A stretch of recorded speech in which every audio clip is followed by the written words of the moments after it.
Journal Walfadjri qui, à propos de la légalité de la CREI, donne la parole ce matin à Madanissi. L'ancien ministre de la Justice estime qu'on peut toujours polémiquer sur la légalité ou non de la Cour de répression de l'enrichissement illicite et pour cela, il demande la saisine d'une autre institution pour arbitrage. L'As quotidien rapporte les révélations du ministre d'État Amath Dansokho. 2200 milliards ont été planqués en France, déclare le président d'honneur du PIT dans le journal. Amath Dansokho revient à la charge, ajoute la tribune qu'il ramène l'argent volé, dit-il. Son ex-mari Oumar Hassar à la gendarmerie aujourd'hui. Mimi Touré reste froide, fait voir enquête qui note que dans le dossier de la traque des biens supposés mal acquis, les commentaires de salon vont bon train et parmi ceux-ci le fait que l'actuel garde des Sceaux, ministre de la Justice Aminata Touré et l'ancienne épouse d'Oumar Sarr, ancien ministre cité dans la traque des biens mal acquis. C'est en effet lui qui ouvre le bal ce matin avant Abdoulaye Baldé demain mardi et Karim Wade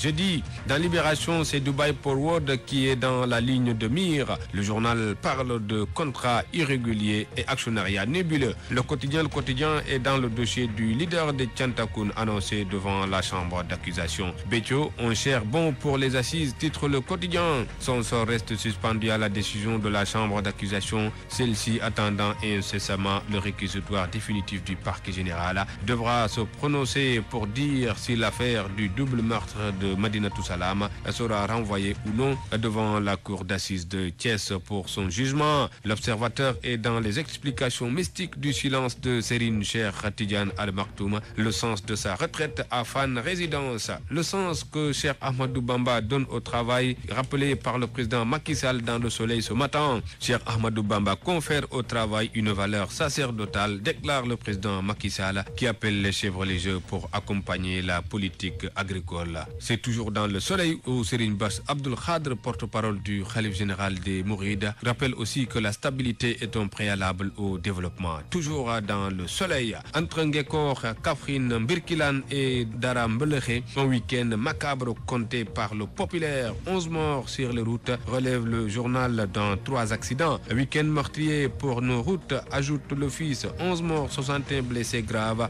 Des mesures sincères doivent être prises par les autorités pour préserver la vie de nos concitoyens, écrit dans l'office Hassan Diallo. Dans Le Pays au quotidien, la bombe sociale en une, avec l'audit de la fonction publique, des centaines d'enseignants omis du fichier, les vérifications programmées le jour de Noël et du Magal, souligne encore Le Pays qui rappelle aussi qu'il y a 50 ans, Senghor s'est séparé de Dia, c'était un 17 décembre 1962. Un retour sur l'histoire. Walf Grand Place retourne sur le pugilat entre apéristes à la réunion de remobilisation politique à Ziguinchor. Une seule phrase a mis le feu aux poudres. Benoît Sambou n'est pas de Ziguinchor, qui a été fulminé par un militant de l'APR en présence du ministre de la Jeunesse et des pontes politiques de cette formation à Ziguinchor.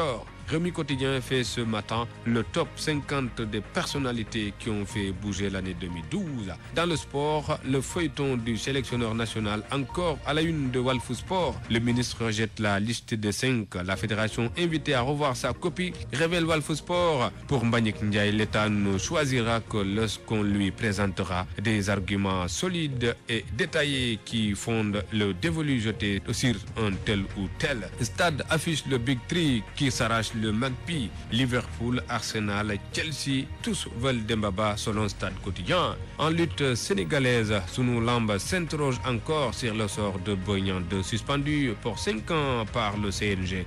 Toujours dans le flou, a fait voir Sunu Lamb. Bonne lecture.